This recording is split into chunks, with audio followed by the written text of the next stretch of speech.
Channel study eight class 9। तो आज मैं आपको पढ़ाने जा रहा हूँ ICSE क्लास 9 केमिस्ट्री चैप्टर 2 जो कि है chemical changes and reactions.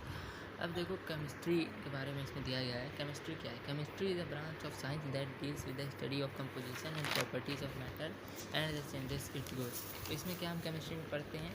Composition और प्रॉपर्टीज़ ऑफ मैटर के बारे में पढ़ते हैं। उसकी कंपोजिशन क्या है, उसके प्रॉपर्टीज़ क्या है, और भी इतनी सारी चीज़ें वो इसमें पढ़ते हैं जो कि केमिकली होते हैं, वो हम केमिस्ट्री में पढ़ते हैं। अब देखो फिजिकल प्रॉपर्टीज़ और केमिकल प्रॉपर्टीज़। अब पहला है फिजिकल प्रॉपर्टीज़। जो properties of matter associated with the physical states of matter such as colour, taste, density, solubility, melting and boiling points are called physical properties. अब देखो प्रॉपर्टीज़ मैटर की वो property जो किसके साथ, फिजिकल स्टेट ऑफ मैटर, जैसे colour हो गया किसी चीज़ का, ऑरेंज, ब्लू, ग्रीन, तो ये क्या हो गया, फिजिकल प्रॉपर्टीज हो जाएगा। टेस्ट हो गया, कैसा टेस्ट है उसका, तो ये क्या हो जाएगा, फिजिकल प्रॉपर्टीज। जैसे density, solubility, melting and boiling points, ये उसकी फिजिकल प्रॉपर्टीज़ हो जाएगी। अब केमिकल प्रॉपर्टीज़ क्या है?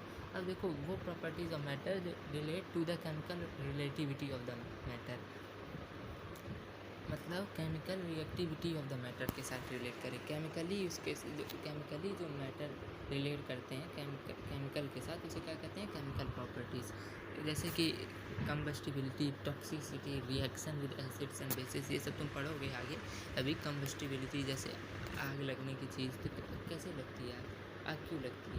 हाइड्रोजन होता है, इस वजह से लगती है। टॉक्सिसिटी मतलब उसको कितना, मतलब विषैला है, मतलब कि उसमें कितना, मतलब जहर टाइप का।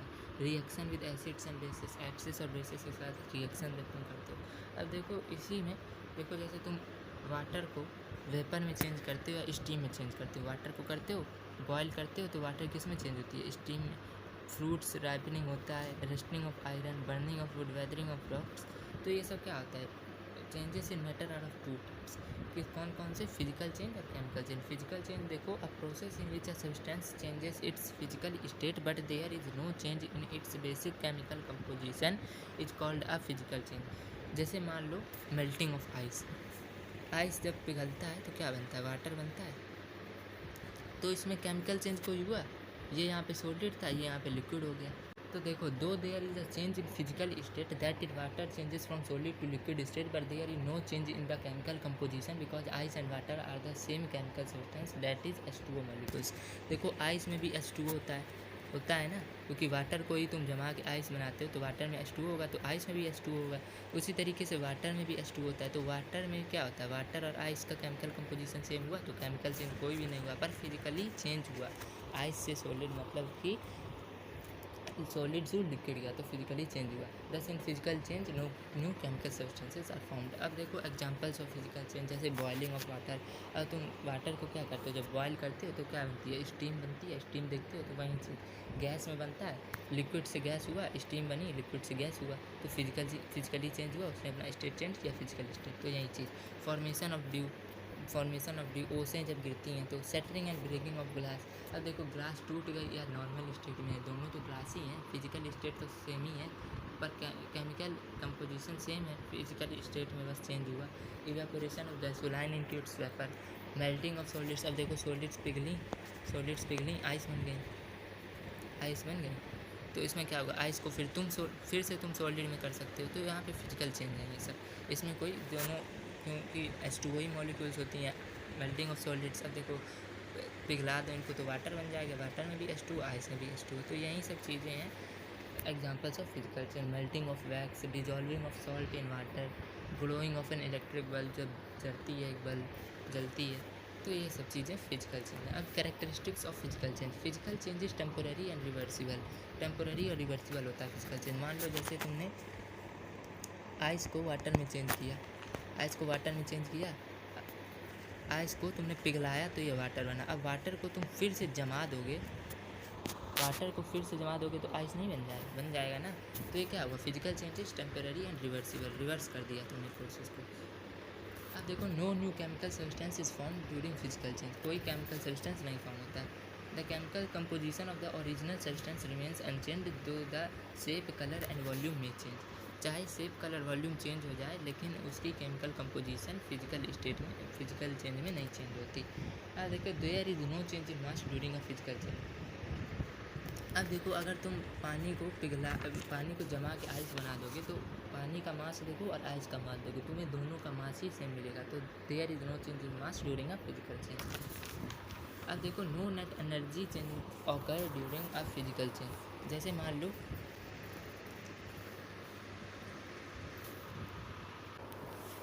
अमाउंट ऑफ हीट एनर्जी देखो अब्जॉर्ब होती है, जो changing a given amount of ice into water वो सेम होती है। Amount of heat evolve when water forms ice at 0 degree Celsius. अब देखो, आइस को तुमने वाटर बनाया तो यहाँ पे हीट अब्जॉर्ब हुआ, ये भी सेम होगा। और तुमने वाटर को आइस बनाया तो यहाँ हीट इवॉल्व हुआ, ये भी सेम होगा। तो क्या होगा, नो नेट एनर्जी चेंज होगा, नेट एनर्जी चेंज नहीं होगी।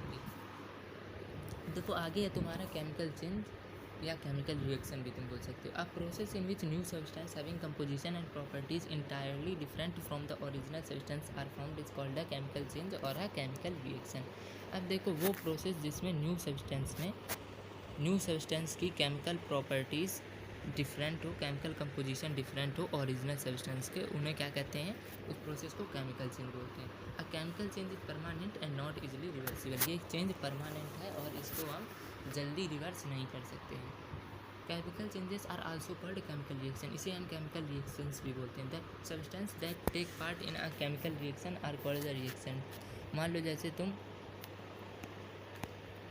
पढ़ा होगा तुमने 8th में शायद, जैसे मान लो दो चीज़ें ली हैं NaCl प्लस H2SO4, तो ये क्या हो गया, रिएक्टेंट्स हो गया। अब इसको तुम इस तरीके से करते थे, फिर बनाते थे NaHSO4 और HCl, या कोई भी रिएक्शन करते थे तो ये क्या होता था, यहाँ पे ये दोनों तुम्हारे रिएक्टेंट्स होते थे। देखो दिखा है, the substance that take part in the chemical reaction are the called the reactants and the new substance formed as a result of the chemical reaction are called products. अब देखो, न्यू सब्सटेंस फॉर्म हुई NaHSO4 plus HCl, इसको हम क्या बोलेंगे, product बोलेंगे। यही चीज़, the product thus formed have properties which are entirely different from those of the reaction. देखो इसमें NaCl है, इसमें NaHSO4 है, देखो इसमें H2SO4 है और इसमें HCl है, तो केमिकल कंपोजिशन दोनों में देखो डिफरेंट है। यही चीज़ बताई गई है। एग्जाम्पल के लिए देखो, जैसे जब केन शुगर को हीट किया जाता है in a dry test tube, cane sugar क्या होता है, C12H22O11, ये फॉर्मूला पढ़ा होगा तुमने शायद 8th में। देखो ये क्या बनाता है, केन शुगर, इसको हीट किया जाता है ड्राई टेस्ट ट्यूब में, तो ये क्या, सबसे पहले ये पिघलता है, फिर ये ब्राउन कलर का हो जाता है, फिर फाइनली ब्लैक कलर का हो जाता है। ब्लैक कलर का ये रेसिड्यू देता है, रेसिड्यू मतलब वेस्ट जिसे हम बोलते हैं, कार्बन ब्लैक, जो कि कार्बन ब्लैक तरीके का होता है। पहले तो ये पिघलता है, फिर ये ब्राउन कलर का होता है और फाइनली ये ब्लैक बन जाता है, कार्बन ब्लैक भी हम इसे बोलते हैं। इस चेंज के दौरान क्या होता है, sugar changes into entirely new substance. अब देखो इंटायरली न्यू सब्सटेंस क्या, 12 कार्बन प्लस 11 H2O हुआ, 11 H2O हुआ, ये हुआ ये चीज़, तो ये क्या हुआ, केमिकल चेंजमेंट हुआ। ये देखो यहाँ पे कार्बन बन गया और यहाँ पे 11 H2O बन गया, और यहाँ पे क्या था, शुगर का, तो यहाँ पे क्या हुआ, केमिकल चेंजमेंट हुआ। तो अब देखो आगे है तुम्हारा एग्जांपल्स ऑफ केमिकल चेंज। क्या होते हैं एग्जांपल्स केमिकल चेंज, जैसे रस्टिंग ऑफ आयरन रस्ट हो जाती है, तो फिर उसे तुम मतलब रस्टिंग हो जाती है, आयरन में जंग लग जाता है लोहे में, तो फिर उससे तुम क्या लोहे को नॉर्मल स्टेट में ला पाओगे, नहीं ला पाओगे, सिंपली तो बिल्कुल नहीं ला पाओगे। अब कोई ऐसी चीज़ हो जो ला सके केमिकल तुम लाओ, उसे छिड़काव करो, तब हो सकता है शायद। अब देखो, burning of substance in air और ऑक्सीजन, ये भी एक एग्जांपल है। जैसे मान लो burning of coal, wood and petrol. अब राख अब कोल जलता है या वुड जलती है, अब लकड़ी जल रही है, मान लो लकड़ी या क्या बन गई, राख बन गई, अब तुम वापस राख को लकड़ी में कन्वर्ट कर पाओगे, नहीं कर पाओगे। Burning of paper, burning of magnesium, ripening of fruits पक गए, अब तुम उसे कच्चा कर सकते हो, पक्के को कच्चा कर सकते हो, नहीं कर सकते हो। रेस्पिरेशन भी एक केमिकल चेंज है। कर्डलिंग ऑफ मिल्क, कर्डलिंग, अब दही का जमना, दही को क्या तुम फिर से दूध बना सकते हो, नहीं बना सकते। बटर बिकमिंग रेंसिड, बटर मतलब मान लो रेंसिड मतलब क्या होता है, ख़राब हो गया, तुम ख़राब को सही कर सकते हो, बटर को फिर नॉर्मल स्टेट में ला पाओगे, नहीं ला पाओगे। यही सब चीज़ें क्या हैं, एग्जांपल्स ऑफ फिजिकल चेंज। अब कैरेक्टरिस्टिक्स ऑफ केमिकल चेंज देखो, chemical composition of the reactants change as a result of chemical change, chemical composition of the reactants change as a result of chemical change. Chemical composition reactants का क्या change हो जाता है as a result of chemical change. जैसा मैंने तुम्हें पहले example में बताया था, NaCl plus H2SO4, chemical composition change हो गया था, NaHSO4 प्लस HCl, ये हो गया था यही चीज़। अब देखो the composition and properties of the products form as a result of chemical change are very different for the composition and properties of the reactants. देखो ये इनकी कंपोजिशन अलग है, इनकी कंपोजिशन अलग है, इनकी कंपोजिशन अलग है, इनकी कंपोजिशन अलग है। मतलब NaCl यहाँ पे है, NaHSO4 यहाँ पे है। अब देखो यहाँ H2SO4 है, यहाँ क्या है HCl है, तो डिफरेंट है कंपोजिशन ऑफ प्रॉपर्टीज, यही चीज़ बताई गई है। Chemical changes are irreversible and permanent, that is मान लो substance undergoing a chemical change can not be reverse to its original form by simple physical and chemical methods. अब देखो जैसा कि मैंने तुम्हें एग्जांपल बताया था रस्टिंग ऑफ आयरन, आयरन में जंग लग जाती है लोहे में, तो क्या तुम लोहे को फिर से नॉर्मल स्टेट में ला सकते हो? नहीं ला सकते, यही चीज़ बताई गई है इसमें। अब देखो दही जम गया तो दही को तुम फिर दूध बना सकते हो? नहीं बना सकते। अब देखो अ केमिकल रिएक्शन या change is always accompanied by energy change. इसमें क्या होता है? एनर्जी चेंजमेंट होती है।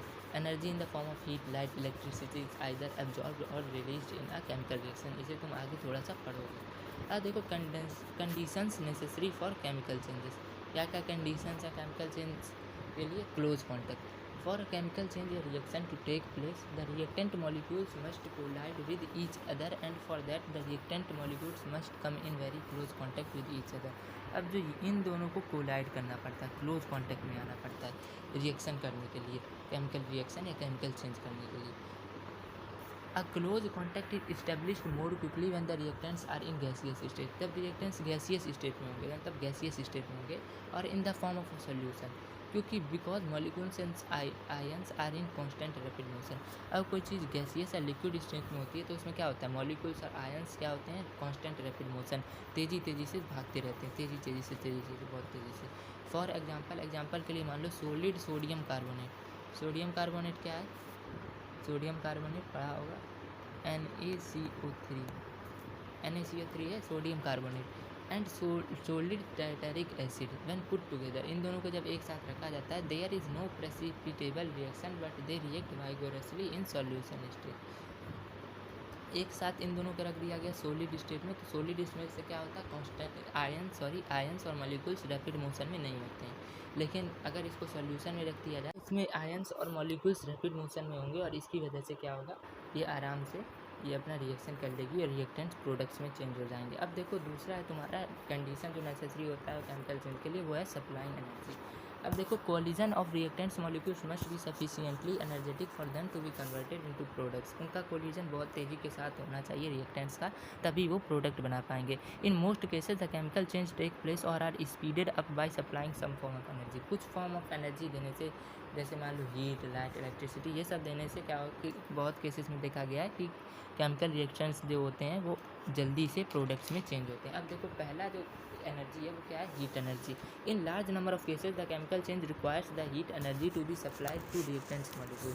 अब रिएक्टेंट्स को क्या चाहिए? केमिकल एनर्जी चाहिए टू बी सप्लाइड इनटू, मतलब to be converted into product molecule. Product molecules में कन्वर्ट करने के लिए रिएक्टेंट मॉलिक्यूल को क्या चाहिए? हीट एनर्जी चाहिए। अब देखो molecules of the reactants absorb heat energy. मान लो जैसे वहीं रिएक्शन लेते हैं NaCl plus H2SO4, NaHSO4 plus HCl।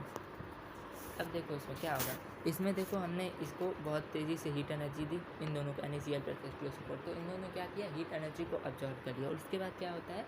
It absorb heat energy and gate activated and make their collagen fruitful. अब ये क्या होता है? हीट एनर्जी अब्जॉर्व कर लिया, ये एक्टिवेट हो गए।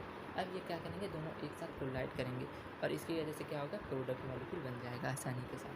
अब देखो मान लो जैसे एक example, nitrogen and oxygen do not combine under ordinary condition of temperature but they readily combines at 3000 degree Celsius. Under ordinary condition मतलब सामान्य टेम्परेचर पे ये नाइट्रोजन और ऑक्सीजन प्रोडक्ट नहीं बनाते, लेकिन अगर टेम्परेचर को 3000 डिग्री सेल्सियस कर दिया जाए तो ये अपना प्रोडक्ट बना लेते हैं। जैसे ये देखो रिएक्शन होता है 3000 डिग्री सेल्सियस पे तुमने इसको रखा तो क्या बनाएगा? 2NO बनाएगा, मतलब नाइट्रस ऑक्साइड। तो ये बन गया। Calcium carbonate decomposes on heating. अब मान लो कैल्शियम कार्बोनेट की रिएक्शन देखते हैं, इस ये भी मतलब हीट एनर्जी सप्लाई करने को, हीट एनर्जी इसको सप्लाई किया तुमने, क्या बना लिया इसने? CaO प्लस CO2, इस तरीके से बना लिया, यही चीज़ है। अब देखो दूसरा फॉर्म ऑफ एनर्जी क्या है? लाइट। अब many reactions take place in the presence of sunlight. बहुत सारे रिएक्शन क्या होते हैं, take place in the presence of sunlight. Such reactions are called photochemical reaction. इन रिएक्शंस को क्या कहते हैं, फोटोकेमिकल रिएक्शन। जैसे मान लो फोटोसिंथेसिस, प्लांट्स में जो फोटोसिंथेसिस होता है वो क्या होता है, किसकी प्रेजेंस में, सनलाइट की प्रेजेंस में होता है।